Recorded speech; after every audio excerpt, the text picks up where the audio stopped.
our first Catholic Mothers event, Catholic Mothers Oxford event. I'm so encouraged as to how many people have come today. I really have no idea how many people are going to be here. Could have been 5, could have been 2, could have been 20, no idea. But this is just amazing, and I'm really pleased that you all made it.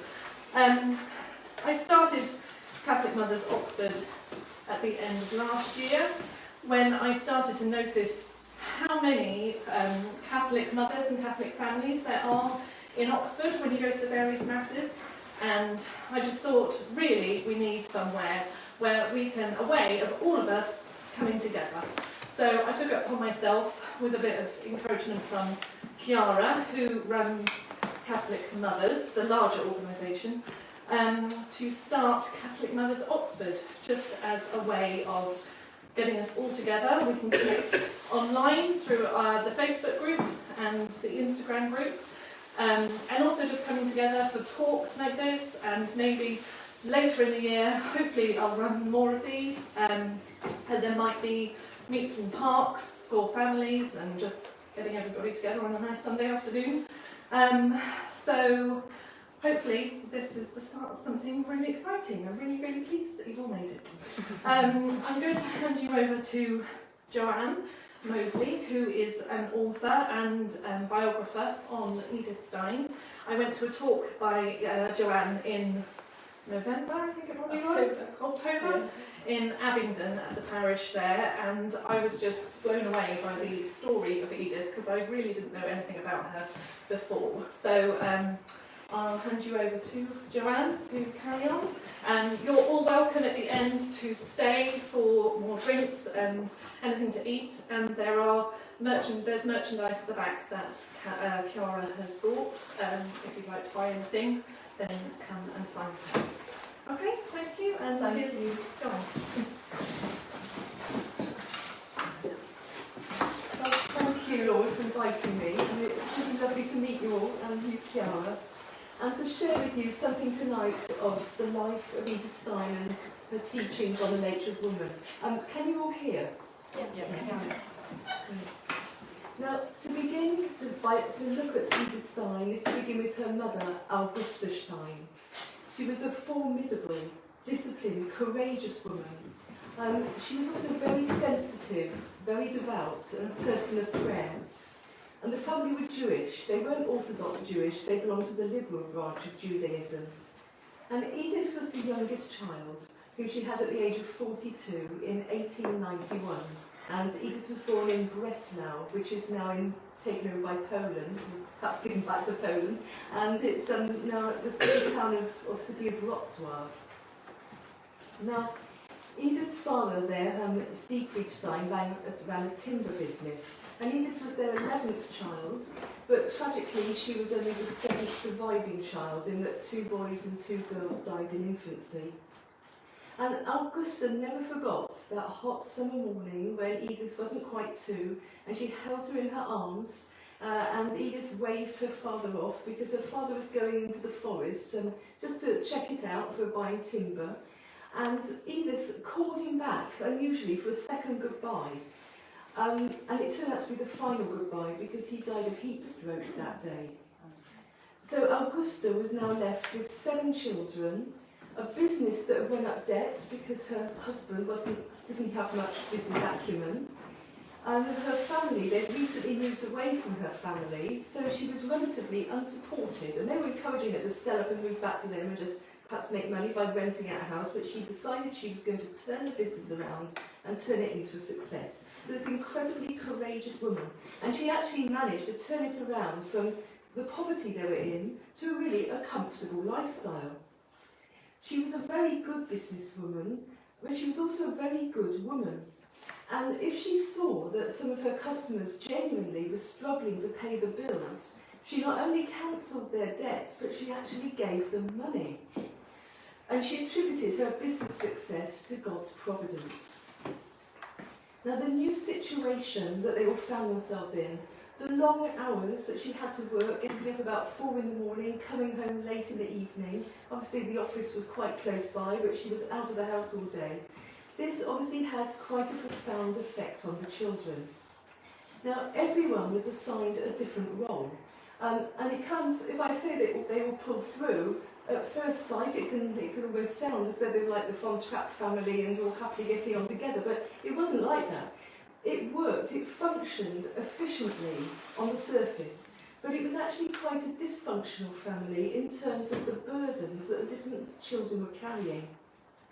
So there were 7 of them. So they were known as in 3 pairs in family. I mean, there were so many relatives, even for the aunts and uncles. They used to have to memorise like the names, like they learned at school. You learnt the tribes of Israel, and they had to do the same all over again for the 37 aunts and uncles. But even for the 7 children there, they were known as the boys, the girls, and the children, and then there was the one in charge. So if we begin with the one in charge, Elsa, she trained as a primary school teacher. She was well trained then, she was able to look after the children. She was very strict, she wasn't a calm person, and she easily got upset. Then we have the boys. The eldest was Paul. He was a very creative literary person. He loved his literature, history, he wanted to be a teacher. But unfortunately it was just the fact that they couldn't afford to send him to teacher training. He had to go out and get a job. And so he became a rather uninspired bank clerk, which was such a shame.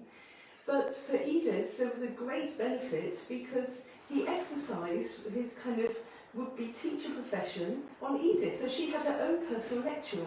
And even when she could hardly stand up, she was so little, he'd pick her up and he'd carry her around to the bookcases and he would show her the books.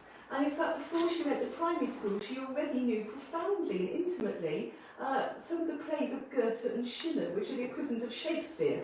And so she was very advanced. This was really thanks to Paul.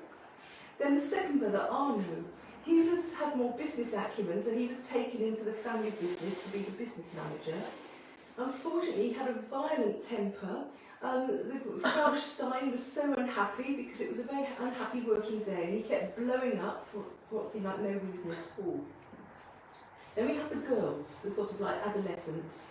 Frida, she was the eldest girl next. She worked for the family firm then as the accountant. She was very shy, but she too suffered because her mother was not only a strict mother, but in an absolute ultimate crossing of boundaries, she was a very strict employer.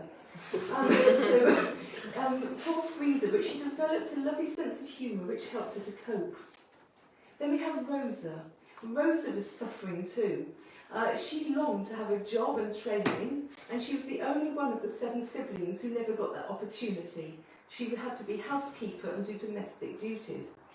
And the frustration and the annoyance built up in her that she was always about to explode. One word and she would like fly off the handle, but she was really suffering inside. And Edith said that, the mother for Frau Stein, it was like going from the frying pan into the fire. She'd have Arno shouting all day, and she'd come home, and then Rosa, flaring up. But Rosa was a very charitable person, and I think because she felt so marginalised, she was very open to the marginalised. So she did prison visiting when she was older.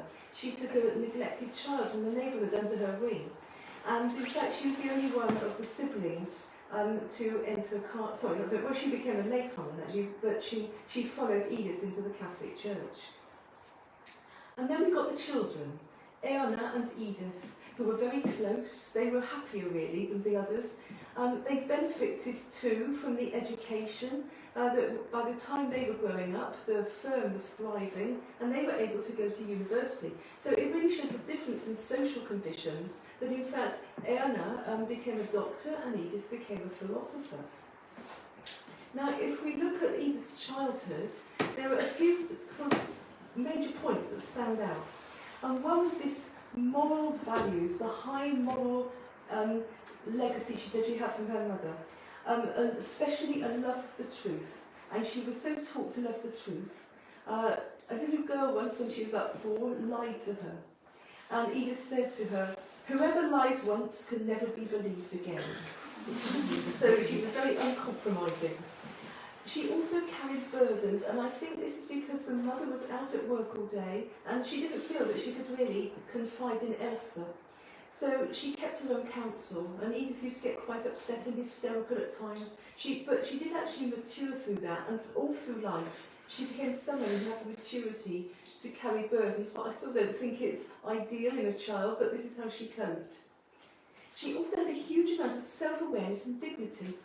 She used to throw the most terrible tantrums when she was younger, when she would lie on the floor. I'm sure you all see this.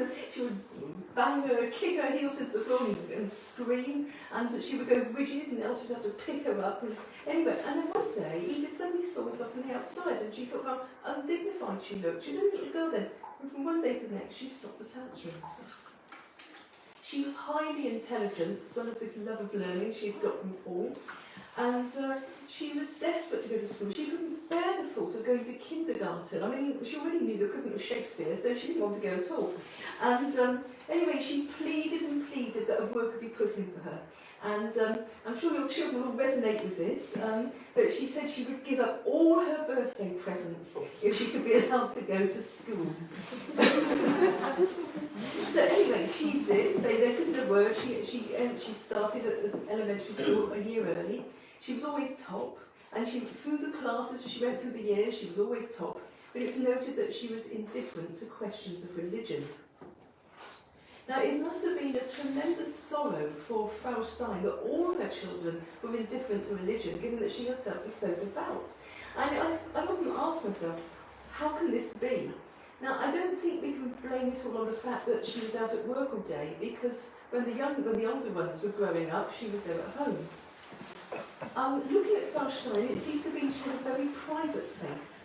She was extremely devout, but doesn't seem to have conveyed it at all. So if someone picked it up by osmosis from her, so much the better, and if they didn't, they didn't. Now, Edith occasionally got a glimpse of her mother's faith, because her mother, what was so important for her was her prayer book called Hannah. That was the name named after the biblical Hannah, and the subtitle was that it was a book of prayers and devotions for Jewish women and girls. And sometimes Edith said she was allowed, so this sort of sense of the sacred, she was allowed to go and fetch the precious Hannah and hand it to her mother to read out some prayers. Now, a second fact I feel, when you see how much participation there is for children at Mass these days, that there was no real participation at all. I mean, in the synagogue, Frau Stein was such a private person of prayer, so devout, so quiet. Everyone had their chosen place in the synagogue. And her favourite place was at the back of the women's balcony, behind a pillar where you couldn't see anything. So I don't really think that was kind of inspiring to look at. Then there was following the faith of a sort of formality, just like a Christian family might go to Christmas services, or the Sabbath was kept, but it was mostly for reading. But I think of all the factors that I felt that really didn't help Edith or any of the siblings have faith, and Edith mentions this, is to do with the effect of still elder siblings. There was this counter-witness, if you like, because, for instance, when they had the Passover meal, and so Edith was the youngest child, so she'd read out the prayers, and they had the prayer book, and read them out. And Edith could see that when the older brothers and sisters were reading out the prayers, they didn't take them seriously. And that had an effect on Edith, and so she didn't take them seriously. And it really brought it home to me, looking at this again, as I was actually preparing this talk and thinking, I thought, it really is important. You think that the parents are transmitting the faith, but actually the older siblings, they're transmitting it too. Now, another aspect of Edith's life was her independence, real independence. She was coming top at school, and then about the age of 14 or 15, she decided she wanted to leave. She just wanted to find her own feet. She thought she'd had enough. Her mother, very kind of respectful of Edith's decisions, didn't try to stop her. She said yes. Elsa was, yes, please, because she'd moved to Hamburg with her. She'd got married by this time. She had 3 young children, and she was really keen to have some help around the house. So Edith went to, as a sort of au pair, really, to look after the children. And it was a household where there was no religion at all. And Edith says that here she deliberately and consciously gave up praying. Sorry to interrupt, I'm seeing people are cold, and if you wanted to move to seats that are not in the direct line of the window, please feel free to do so. Well, I can maybe. That's all right, because I can see that there's a direct line in there. They meant to have windows open, but I can see people shivering. We've got a bit of circulation there from the building. Okay, right. Now, after 10 months house looking after the children, which Edith loved. She really matured, but she was called home. Her mother wanted her home. She was delighted, really. She came home, she wanted to return to school. So she made up for lost time and was accepted back into the school and began to come top of everything. And now came the time to choose subjects for university. So this is where Uncle David was regularly wheeled in, as he was for his sister Erna, who, she wanted to study languages. He said, you must have a profession where you can earn a proper living and be a doctor. So Erna changed her mind, became a doctor. Anyway, Edith refused to change her mind. She'd read only one book on philosophy, but she felt that that was really what she wanted to do. She was captivated. Anyway, then came the dreaded day when she had to explain this to the family. So what are you going to do? Doctor, and philosophy. Well, what a useless choice it got. I mean, academic posts weren't open to women in those days. You couldn't earn a living from it. And it's funny, actually, because in her autobiography, Life in a Jewish Family, Edith describes her sister Frida. Don't forget, she's the family accountant. And she said you could see sort of the long face. And she was the one who just felt most dismayed about all of them. But anyway, she did say that she would study German literature and history so that she could train to be a teacher. That would give her a sort of a profession, but she would do philosophy as well. But what really inspires me with Edith, that even at this age, she felt that, she didn't say this to them, she put this in her autobiography, she felt at that time that we are put on this earth to serve humanity.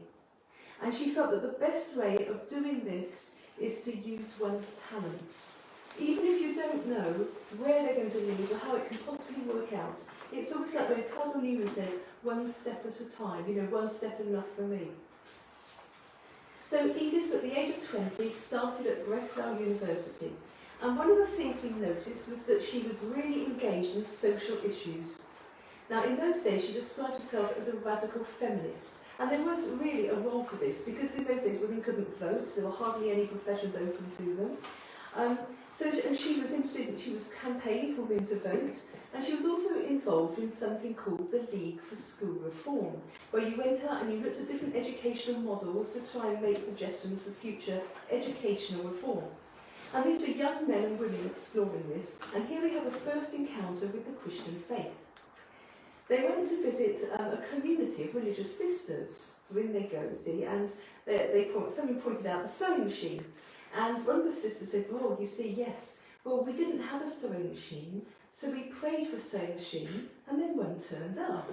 Those people were laughing, actually, because Edith looked around the room, and she was waiting for the students to start sniggering. And everybody, better than you, there was not one laugh. But she said she couldn't believe it, these free... Actually, it's because the sister told it better than I did. I think that's brilliant. And the thing is, the sister recounted it with such conviction that it just showed if one is convinced in one's faith, that it made such an impact that everybody was impressed. It doesn't matter the educational divide, everyone was impressed by this sister. Now, interestingly, as for her philosophy studies, Edith was less impressed. The major philosophy of the day was that of Kant. And Kant was going against the notion of there being objective truth. I'm not a philosopher, I have to say, so I've only got the basic rudiments of this, but that really, he was saying all we can learn about the world, because this is epistemology, the study of knowledge, all we can know about the world is what comes to us subjectively, that each person sees something differently.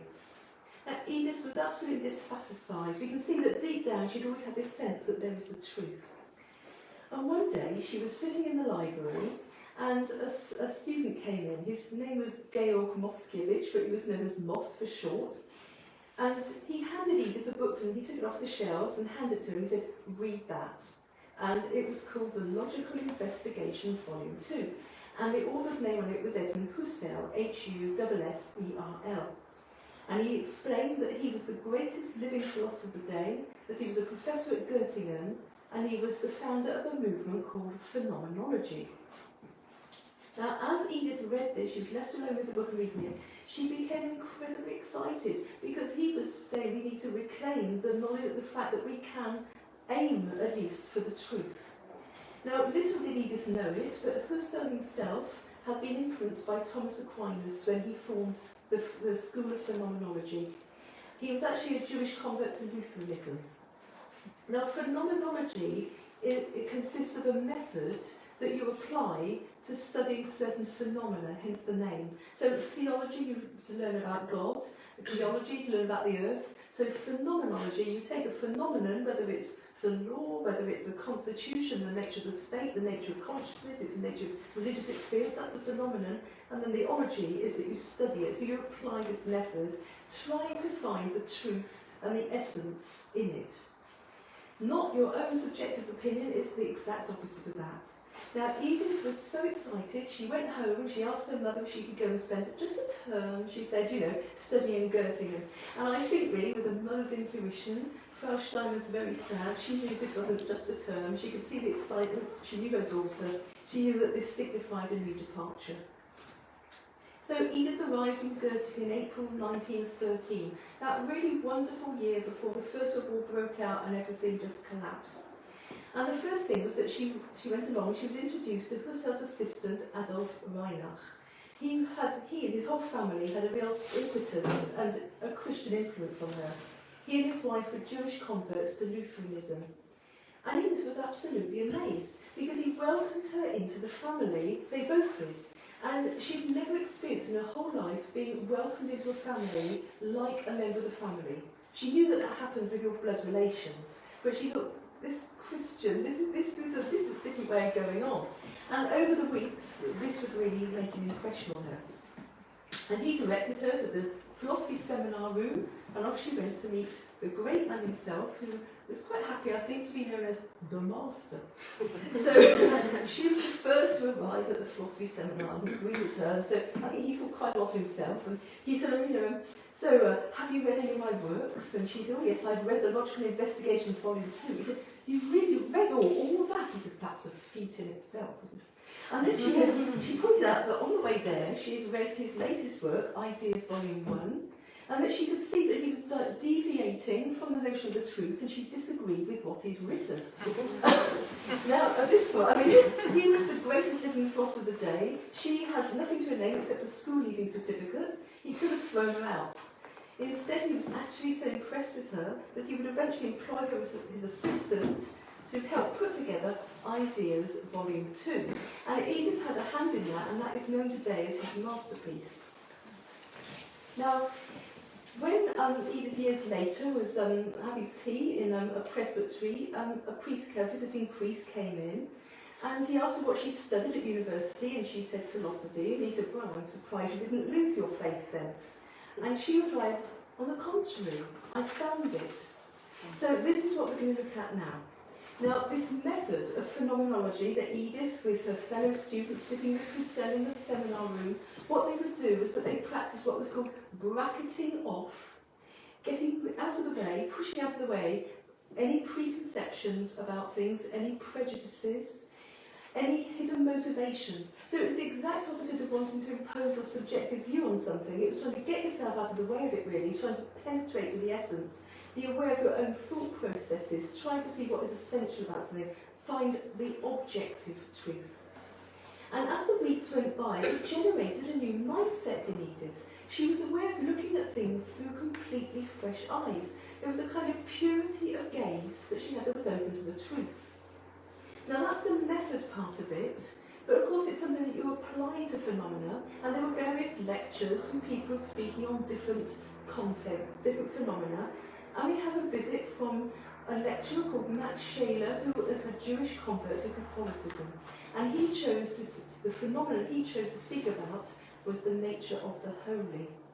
And this had a huge impact on Edith, and it did on other students. And it had a particular impact on Edith, again the witness, because here we've got all these, often a lot of them were Jewish students, and they were converting, a lot of them.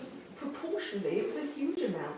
And they were converting to Christianity, some were Catholics, some became Lutherans, but Matt Shaler had quite an impact.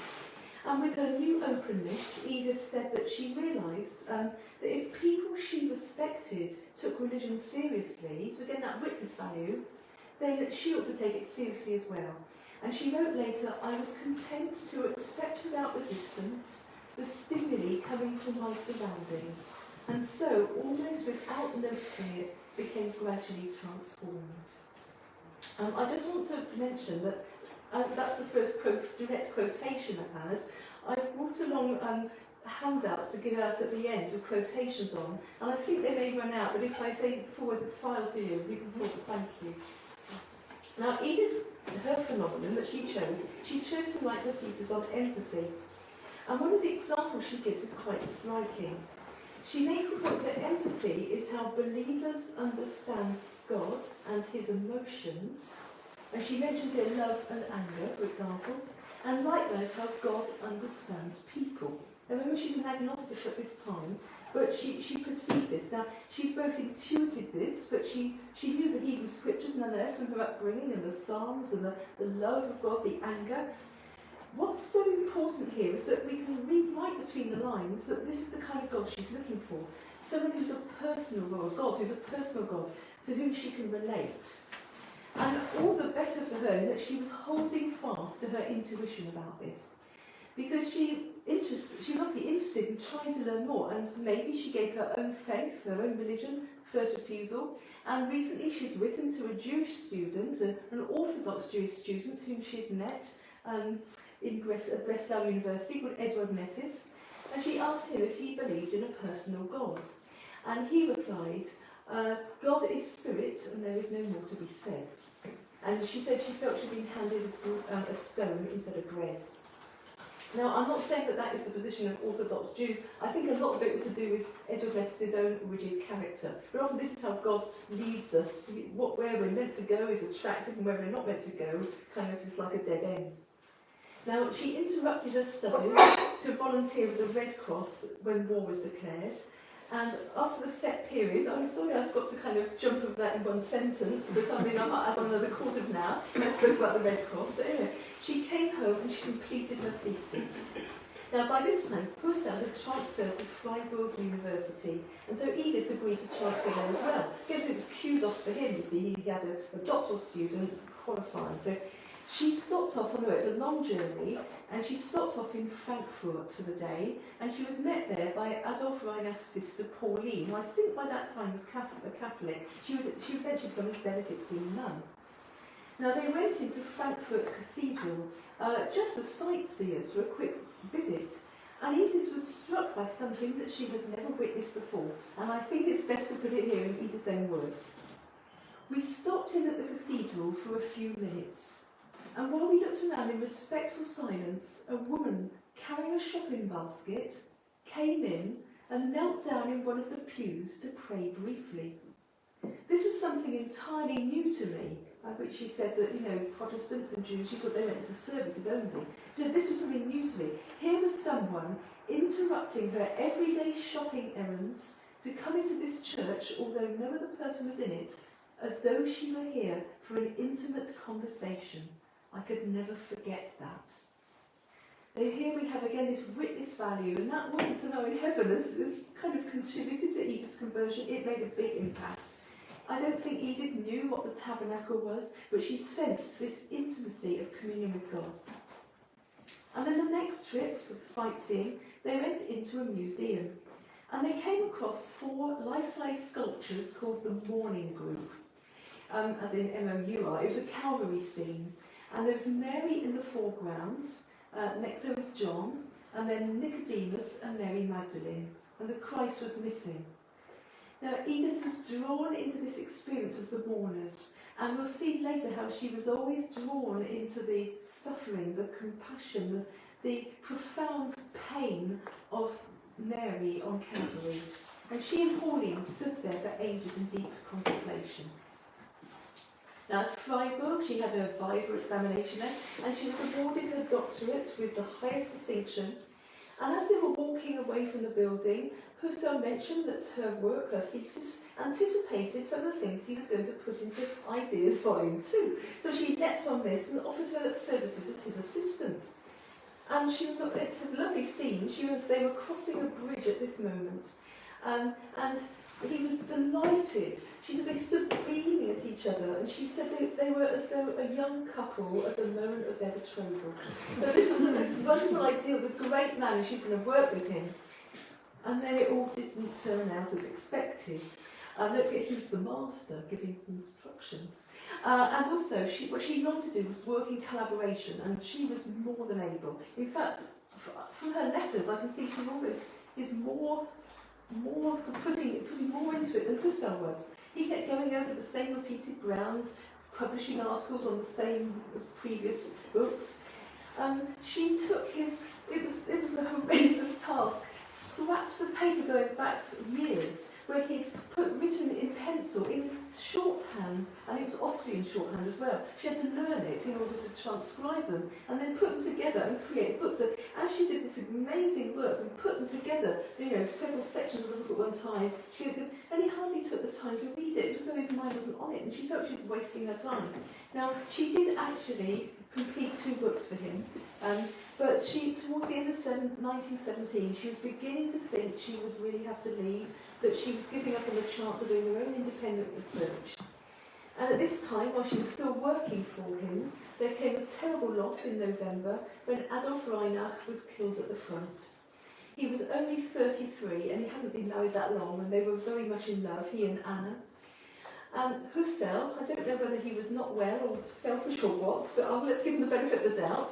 He didn't go to the funeral, but he delegated Edith to go in his place.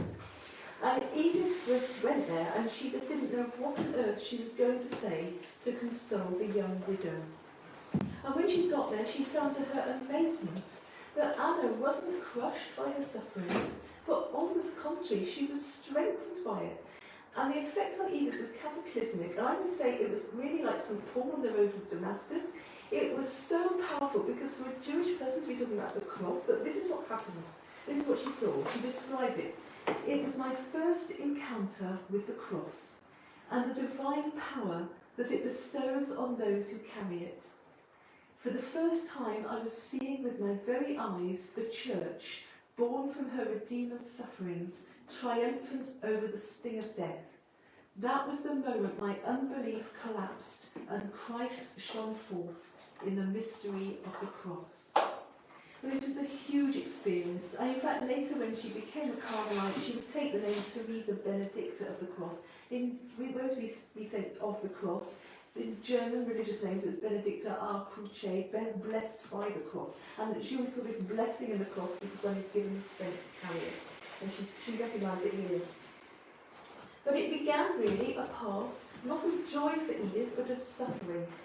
She was a person of action, as we've seen, when she heard about herself straight off to Göttingen. But she couldn't take any action now.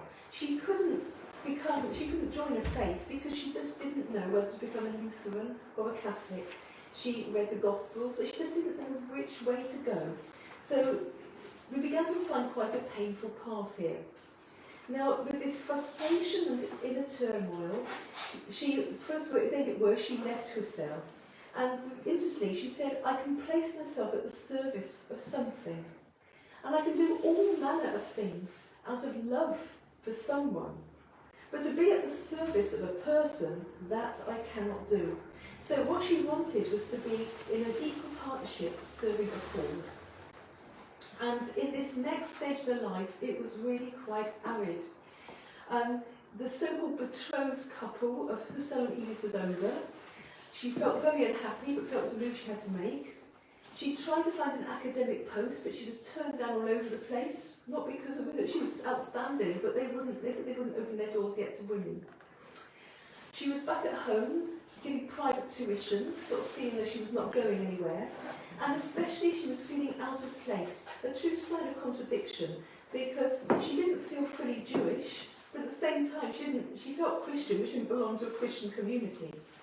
Now, all these losses, the emptiness, this is quite typical of the terrain of John of the Cross, because one of his poems has summed it up very well. He has a refrain in his poem number 11, without support, yet with support. It's when everything's taken away, but God is still providing support, but it's so imperceptible that all you feel really is the loss. Now, often there's a critical moment in our lives. He wants to remove the attachments so that we can attach ourselves to him more fully. No one's going to let go of their own supports. So what he does, he dismantles them while still supporting us. What he's waiting for is often that complete surrender and acceptance, the fiat of Mary. And it can happen sometimes that when you say yes to giving everything up, he gives it back to you. But all these examples in Edith's life of supports being taken away, and she became very worn down by this inner searching and trouble. And she reached a lowest point where she could barely function anymore. She would practically hardly get up from a chair. She was so exhausted. And then God intervened and gave her an interior experience of God.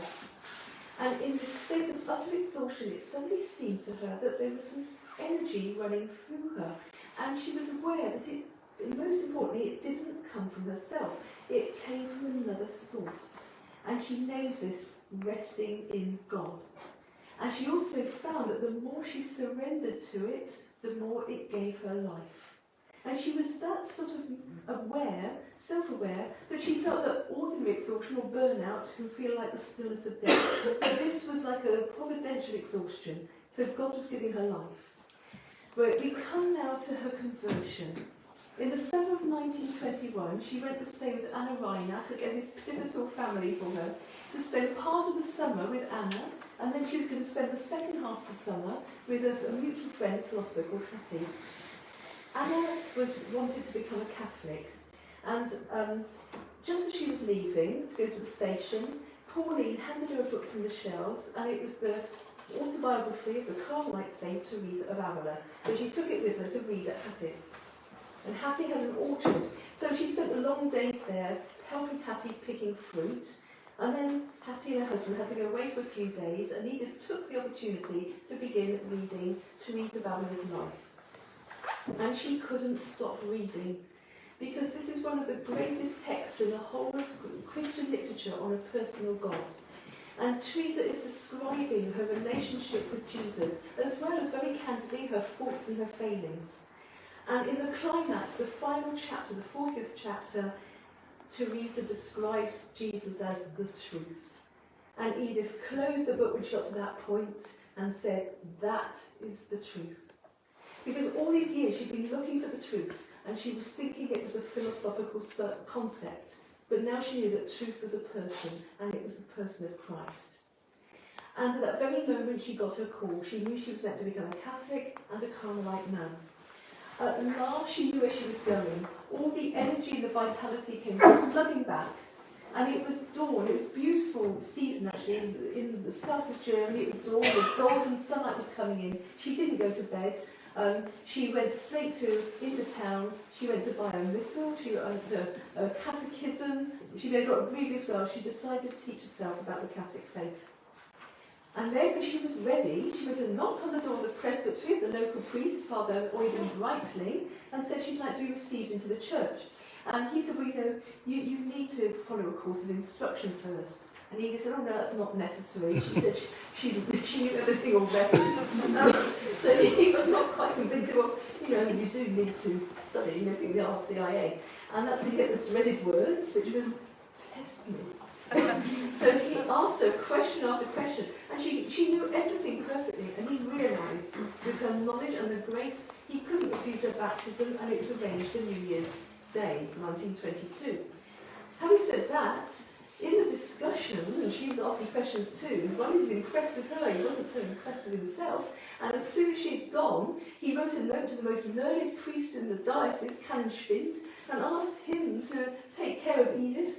And he said, I've got a convert here, and she knows more about theology than I do. And he ended his note saying, you've got to help me. So Schwind saw her, and she stayed with Hattie, and Schwind saw her in the cathedral town of Speyer, and he became a spiritual director, and she said she wanted to enter the Carmel, and he said, no, he explained it's far too soon, because the upset, of course, to her mother, but really, as a new convert, she needed to experience Catholic life first. Anyway, Edith was baptised on New Year's Day. On a feast of Candlemas, she received her confirmation, and then she went home to Breslau. Now, she'd written to Erna to prepare their mother in advance of the big shock. Erna was horrified. It wasn't just because they were Jewish. She said they could forgive it if he didn't become a Lutheran. But they didn't know much about Catholicism except a few superstitious ideas, which are conveyed in Erna's thoughts. So you couldn't couldn't bear the thought that our lofty Edith would go around on her knees kissing the shoes of the priest. They thought that's what a Catholic service consisted in. Anyway, Edith got home and she was expecting anger from her mother, or to be cut off from the family and thrown out. You know, this can happen. It didn't happen at all. Frau Stein just wept. Edith hadn't expected that at all. She was really quite shaken by it. Now, it was interesting, her mother, it'd be interesting to see what you think of it too, but we think about it anyway. There's something very symbolic about what happened, maybe to include Edith or to see if she would still be part of the faith. A few days later, she took Edith to her father's grave, Siegfried's grave, and she took the Hammer prayer book, and the mother read out the prayers, and then she flicked through the pages, and she opened it, left it open at a page where there's a set prayer for a child to say a prayer at a parent's grave, and she handed it to Edith, and Edith read out the prayer. And she also took Edith with her to the synagogue. Well, what a difference in Edith. As a Jewish, Jewish sort of in her faith, in Judaism, she didn't really know much, but as a Catholic, she knew all the Psalms. And her mother couldn't believe it. She also had never seen anyone pray like Edith, wrapped in prayer. She told her friend that afterwards. Now, Edith used to creep out of the house every morning because the first mass in the cathedral was at 5 a.m. And Edith went there and she'd come back and then she'd go to her room and then she'd come down as though she was just coming down to breakfast. But her mother always heard the latch go on the door and she was always sad. But nonetheless, she saw the holiness in her daughter. She knew this was very serious and that there was holiness there. Now, after about a year at home, some excellent news came from Canon Schwind. A post had arisen at the school in his townish fire, run at a school run by the Dominicans, a boarding school to teach German and history, German literature, and also to teach at the teacher training college. And he obtained this post for her, and this was ideal, because it meant she could live in a Catholic environment and become familiar too with religious life to some extent. So she moved there. She was an outstanding teacher, but that wasn't really what interested her. She said the main thing, just with the ardour of a recent convert still, it's a real convent, she wrote to someone. So she was given accommodation in the gatehouse, which is the external quarters, and her favourite thing was to spend hours, if not whole nights, in front of the Blessed Sacrament. And then on Sundays to go and visit Canon Schwind, or should I say plague Canon Schwind, with all her theological questions. We had a lovely anecdote of one day, after she'd gone, he went into the kitchen, he collapsed into a chair with exhaustion, wringing his hands and saying that they needed 10 theologians in the presbytery to answer all the questions. And his niece, was the housekeeper, came rushing up to him, said, you know, Edith, you shouldn't see her so much. She really felt that Edith Stein's bad for the health. Now, as a teacher, Edith was wonderful.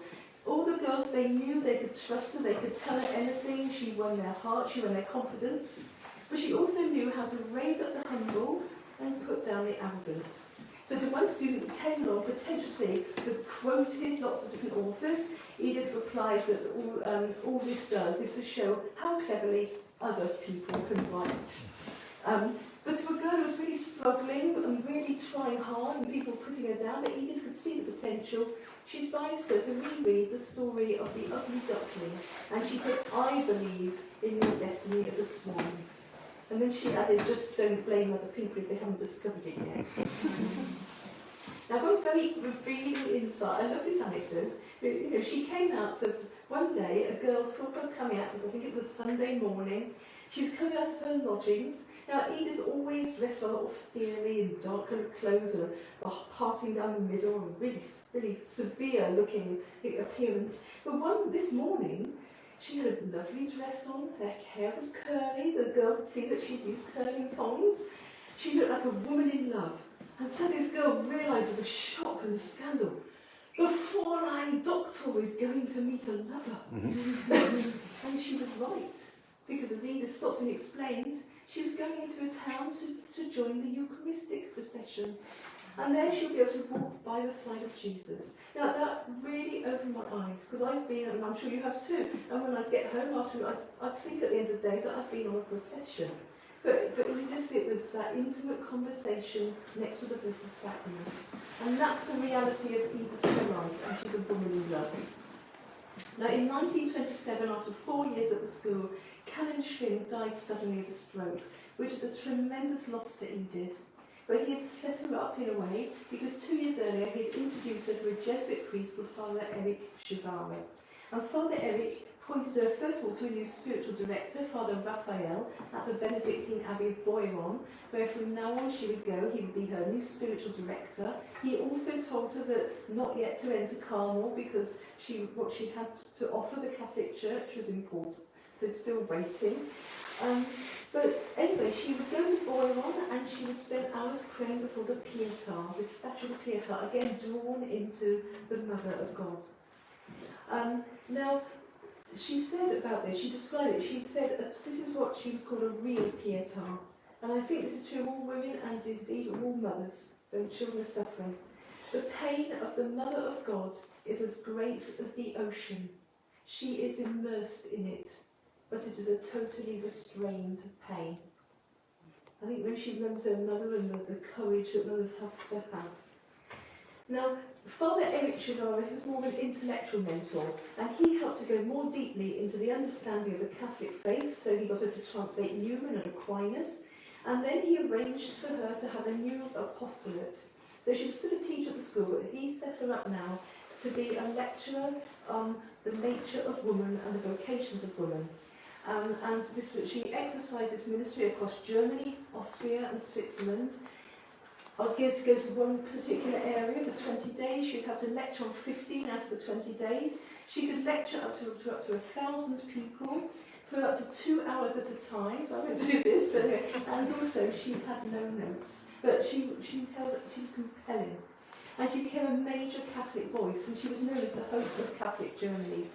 So in April 1928, we find she's come away from her first retreat at Boiron at the Benedictine Abbey, and it's the Times Valley of Prayer, and she's plunged straight into a Catholic conference to give her very first public lecture. So at this point, I'd like to share with you some of her main ideas on the nature and vocations of women drawn across a number of lectures. Now, firstly, her position within the feminist tradition. Edith had, in her student days, as we've seen, described herself as a radical feminist, but she now described herself as just being more objective.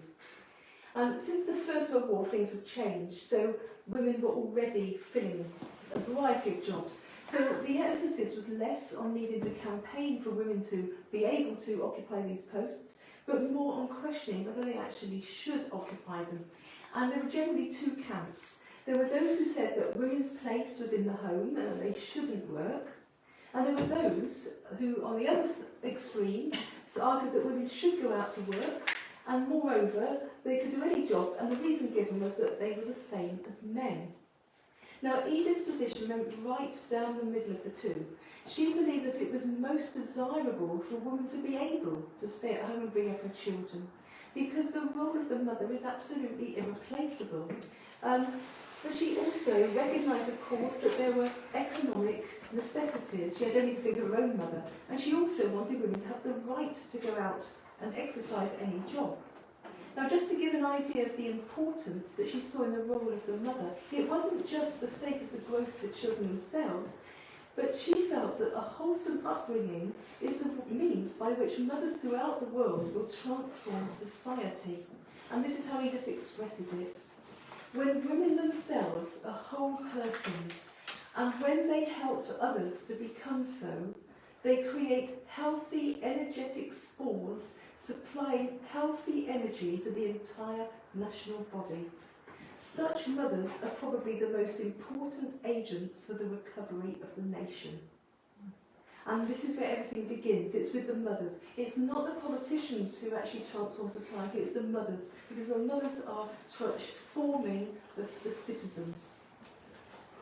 Now, what seems to be also particularly helpful is that she believed that regardless of the job one is exercising, even if it's a masculine profession such as science or engineering, it mustn't be allowed to stunt women's nature. Don't change yourselves. She said a woman needs to bring her innate feminine nature into a job and to stamp that job with her feminine nature. So what is feminine nature according to Edith? Well, first of all, she speaks of a threefold nature. And being Jewish and knowing the importance of going back to origins, we go back to Genesis to find the answers to a lot. So she went to Genesis 1:27, which is the verse where we read that God creates human beings in his own likeness, male and female, he created them. And that's also a verse that John Paul II picks up in his 1995 letter to women. Now, Edith first highlights these two overlapping natures. Firstly, there's the human nature common to everyone, in which we are called to become more Christ-like. Secondly, there's what is distinctive about the feminine nature, which we'll be looking at very shortly. And thirdly, there's a third overlapping identity, which is a combination of male and female characteristics, which are in every person to varying degrees. And she felt that holiness constitutes a perfect balance of these elements. And that's why she said that holy men have a maternal solicitude and holy women have a virile fortitude. And I love that expression, maternal solicitude, because it makes me think of all the compassionate responses I've had, and we all had from priest in confession. You know, this is a man accepting what we call the feminine side, but bring it to fruition. Now, interestingly, Edith depicts this same coexisting balance in the Holy Spirit, whom she sees as the feminine aspect of the nature of God, including in the fatherliness of the Holy Spirit. And she writes, we also find the Holy Spirit in all works of womanly love and compassion, inasmuch as it is the Holy Spirit, as Father of the poor, consoler and helper, who heals the wounded, warms the numb, refreshes the thirsty, and bestows all good gifts. And I think that would make a beautiful manifesto for all priests and indeed for all fathers. So what is specific then, she's saying, to woman's nature? Well, again, Edith turns to Genesis, and this time to Eve, in whom she finds two essential aspects of woman's nature. So first, Eve was created as a companion or helpmate to Adam. And the term there in Hebrew is eser kenegdo, which is means like a helpmate, facing or vis-a-vis, in relation to the man. She said the woman complements the man as one hand does the other. Now, this reminds me of reading a Jewish commentary on this first one, to use the same image, speaking about the relationship of man and woman. And he said that if you look at two hands, they're the same, they're equal. On the other hand, if you look again, you think, oh look, they're exact opposites. So these are the two hands, so they combine, complement each other perfectly. Now Eve, the name Eve, also means mother of the living. So in Eve we have the two paradigms of woman, a companion and a mother. And Edith looks at how they may be exercised in various roles and professions. Now obviously in a literal sense, as wife and mother, then in traditionally feminine roles such as the teacher, the carer, the nurse. She also mentions editor of some of her works. We do think she must have thought about slaving over who sells scraps of paper here. But other jobs too, where there's the possibility, there's always the possibility of exercising companionship and motherliness in the workplace. So there's always people there, which actually makes me think of how deprived it can be in the pandemic, that there are workplaces where there aren't people there, or people are now permanently working from home. But where she introduces here the notion of spiritual motherhood. And she said we particularly need to remember, what we need to remember is that when she was speaking, thousands of men have been killed in the First World War. So you've also got left thousands of women who have a genuine call to being a wife and a mother, and who are not going to meet a man. So she's trying to give some hope here too. But also to say that even to women who are married, in any job, be a wife and a mother wherever you are, and it's an extension of being a wife and a mother. So she speaks of her own words. Woman's intrinsic value can work in every place and thereby institute grace, completely independent of the profession which she practices. Everywhere she meets with a human being, she will find opportunity to sustain, to counsel, to help. If the factory worker or the office employee will only pay attention to the spirits of the persons who work with her in the same room, she will prevail upon trouble-laden hearts to be opened to her through a friendly word, a sympathetic question. She will find out where the shoe is pinching, I love that image, and will be able to provide relief. Everywhere, she said, the need exists for maternal sympathy and help, and thus we are able to recapitulate in the one word, motherliness, that which we have developed as the characteristic value of woman. And here she's not only offering hope to women who may not be wives and mothers, but I think it's really encouraging a more caring workplace and society. And indeed, in an age where it was mostly unmarried women who were teachers, she said that a married woman brings a great plus with her into the teaching profession. Now, Edith also realised perceptively, she's very objective here, that our greatest assets have their flip side if taken to extremes. So it's not all rosy.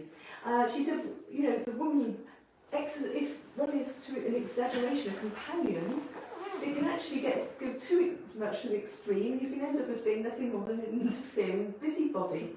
Or a motherliness, if that's taken to the extreme, you're smothering people with possessiveness, and then it stunts growth in the child or another person. I mean, think of Frau Stein, who just let her leave school, who let her go to Göttingen. So there's this, it's painful and it's difficult, but there's this time that one knows when it's the right time to let go. And Edith holds up Mary as the model here, as the ideal companion of ideal of companionship and motherliness. She said there is Jesus at the centre of her life, and yet she hands him back to the Father on Calvary. And she also calls Mary the prototype of the professional woman, in that Mary and Cana, behind the scenes, get everything sorted out. A woman like that is like a good spirit who spreads blessing everywhere. So in a nutshell, Edith is encouraging constant imitation of Mary when she says, every woman who wants to fulfill her destiny must look to Mary as ideal. Now there's also a profound reason for this, because Mary as the Immaculate Conception is filled with the Holy Spirit. And as we've seen, this is the feminine aspect of the nature of God. And Edith writes here another wonderful quotation. The pure image of feminine nature stands before our eyes in the Immaculata, the Virgin. She was the perfect temple in which the Holy Spirit took up his dwelling and deposited as his gift the fullness of grace. As Mother of God and Mother of all God's children, she is exalted above all creatures on the throne of glory. Maternity itself is glorified through her. Now, in addition to these roles, Edith also presents Mary as a model for the interior life. Theologically, Mary is the new Eve. And this is, you can just look to say section 11, for example, of Mulieris Dignitatem, or Benedict XVI, again, his book on Mary. Now, John Paul there is speaking about the kind of the essential nature of woman. Now, just as Edith is following the theology here, the scripture, just as Eve was taken from the side of Adam, therefore she belongs by the side of Adam. This is key words for Edith, at the side, by the side. So Mary on Calvary stands by the side of Christ. She represents the church, which is born there from the side of Christ, the blood and the water. So therefore, every member of the church belongs at the side of Christ. Even if one is married to an earthly husband, one is still called to an intimacy of love with Christ, who is the church's bridegroom and the bridegroom of every member of the church. Now there's another position she takes up about where some feminists say that men are the same as women. And Edith disagrees with this, and here she goes to Thomas Aquinas and his phrase, anima forma corporis. The soul is the form of the body. So it's really not a coincidence that, it's not just a coincidental that we're built differently, but rather the biological structure itself implies a particular character of soul. So the womb represents the vocation to nurture life in a special way, which is a particular characteristic of woman, of openness and receptivity. Again, this receptivity is a key word for her about woman. And it enables Edith to define what is unique about woman's spiritual life. And she says in this one sentence, which is just a terrific sentence, the intrinsic value of woman consists essentially in exceptional receptivity for God's work in the soul. Now, I feel sure that any woman who's been pregnant and knows viscerally what it means to carry the presence of another being inside oneself can easily make that leap to the awareness of the presence of God within the soul. as we are the temple of the Holy Spirit, God dwells within the soul. So I think that women have perhaps a head start on men. It can come almost naturally to understand this. And Edith knowing too how women have got it all to do. They did in her day, and possibly even more today. And she wouldn't feel stressed. You've got so much to do. There's all this stress. She said to find peace, go into that inner temple, go right into your soul, and he can give us in a single moment what we need. Be at this conscious awareness of the indwelling presence of God. Now to return to Edith's life, two wonderful images. She did, before she met Eric Chavala, she had mountains of essays, and now she had also an avalanche of lecture engagements, and she couldn't manage both mountains and avalanches. So she left Speyer in 1931 to devote more time to her own work, and also she took up a post in 1932 in Münster at a teacher training college, specialising in women's nature and education. But it was short-lived because the following year, 1933, Hitler came to power, and Edith, as a Jewish person, could no longer teach. Now, she was offered a post teaching in South America, but for her a light came on. She knew that Father Raphael had said that she was too valuable to Catholic Germany with all that she'd got to offer. But she could no longer lecture, so his arguments of why she couldn't enter Carmel were crumbling. And then she thought, well, wouldn't her mother rather have her nearby in a convent in Germany than teaching in South America? So he agreed. There was a kind of obedience to the spiritual director then, but she always listened. She an independent woman, but she listened to informed advice where she met it there, and she found it in the spiritual director. And she applied to the Carmel of Cologne, and she was accepted to enter there in October 1933. Now, when she told her mother, Frau Stein nearly went to pieces in her distress. And Edith left, and every week she would take a letter, she would hand it to the prioress, a letter to be posted home to her mother. And for a few years, no reply ever came. Frau Stein couldn't bring herself to reply because she said Edith had added insult to injury by entering the convent, but she loved Edith so much. And then, after a few years, a small note arrived. So this meant a lot to Edith. And then, in the summer of 1936, she received this is Edith's words, a most loving letter from her mother. It was just full of joy. And a few weeks later, she had the distinct impression that Frau Stein was standing right next to her. And she later learned that Frau Stein had died at that very moment. And her thoughts went right back to straight after her conversion, when they'd gone to visit her father's grave, and her mother had handed her the prayer book, the Hannah. And so she took it, she didn't know if they'd allow it, or if what they'd think about it, the family, but she asked to have the book as a souvenir of the mother. And they sent it, Frida sent it to her. And today it's in the archives of Carmelite Monastery of Cologne.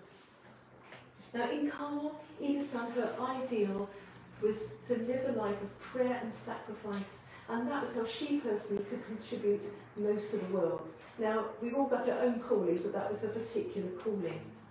Now, in Carmel, the essence of the prayer life is 2 hours of silent prayer a day.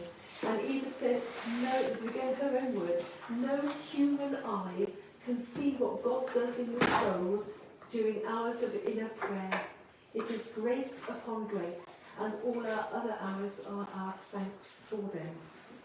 Now here she's speaking of the transforming action of God in the soul of the person who prays, although mystically speaking, she also feels it simultaneously an effect on the world through the more we become united with God.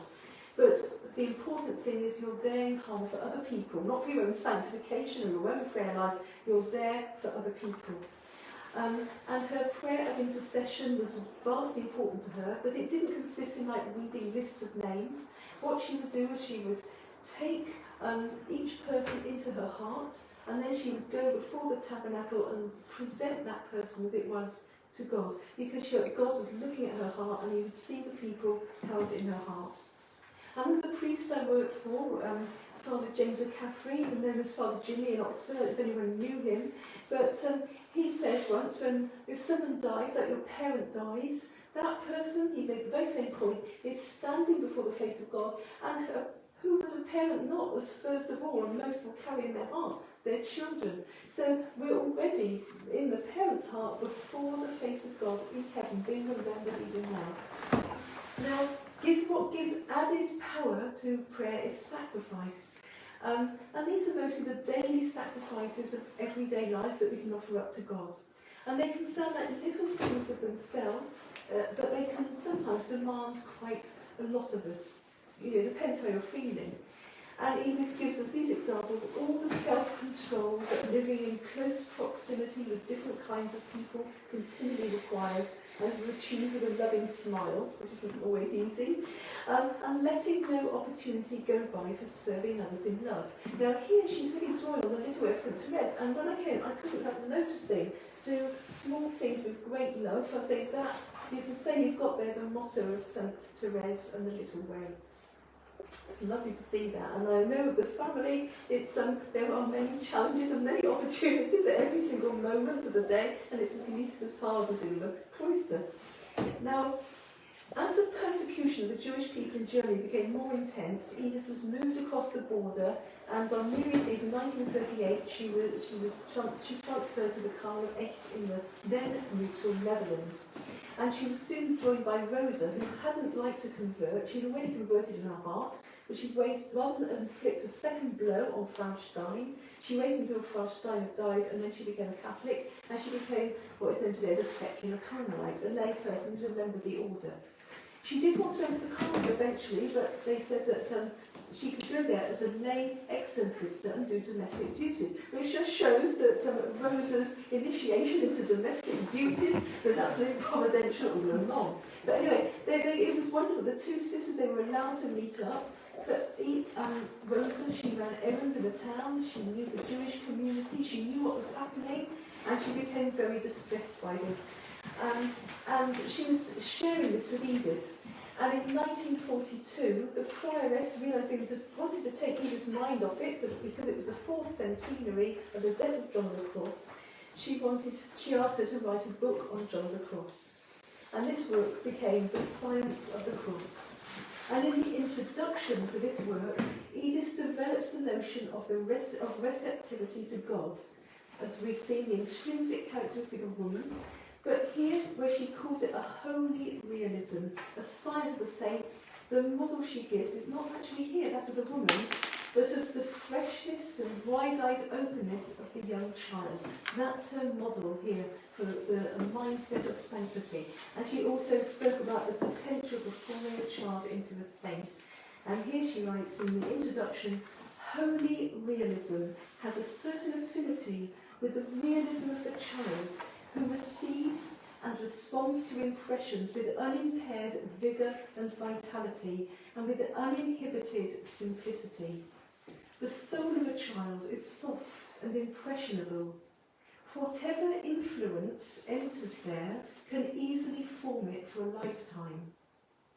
When the facts of salvation history are introduced in early childhood and in an appropriate form, this may easily lay a foundation for a saintly life. Which just shows the responsibility of what enters the soul of a child. But anyway, it's lovely, her image here. Now, this introduction was the last parts that she wrote. She finished the book and then went back, as one often does. One finishes a book and then you write the introduction last.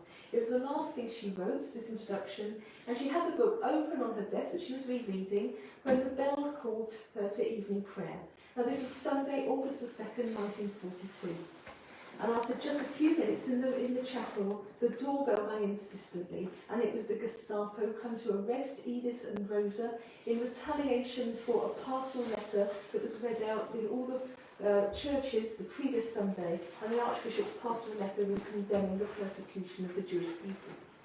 Now, a week later, on the 9th of August, which is Edith's feast day, she and Rosa would be killed in the gas chambers in Auschwitz, immediately on arrival. But for the first few days, they spent a few days in the transit camp on the way there of Westerbork in the Netherlands. This is where a year later Anne Frank would pass through with her family. And we have eyewitness accounts here of Edith by survivors. And there were families there, and some of the mothers were so paralysed with fear that they couldn't look after their children. So you had like these children standing there lost and abandoned. And Edith went among them, she looked after them, she combed their hair, she played with them a bit, she tried to surround her with cheerfulness. But when she was on her own, she sat praying and looking so sad that one onlooker who survived described her as looking like a pietà without the Christ. And just as Edith was helping others there, I feel Mary would have been very much a companion and mother to Edith too.